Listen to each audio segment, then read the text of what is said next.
যে দেশ ভারতবর্ষ ক্রিকেট খেলতে যাবে না তাদের দেশে বলে কত শত বিবৃতি দিচ্ছে, প্রশ্ন করছে অসুবিধা সেই দেশই কিভাবে নিজের দেশ থেকে সৈন্য পাঠাচ্ছে অন্য দেশে, সীমান্ত অতিক্রম করে, অর্থাৎ বেআইনিভাবে।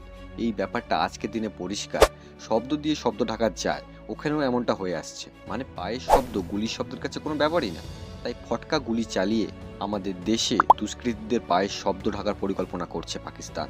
কয়েকদিন পূর্বেই খবরটা শুনেছেন যে ল্যান্ডমাইনে ব্লাস্ট হয়ে 3 জন পাকিস্তানি সৈনিক মারা গেছিলেন। আর তার কিছুদিন পর আবারও 15 রাউন্ডের গুলি চালানো হয়েছিল পাকিস্তানি বেস থেকে।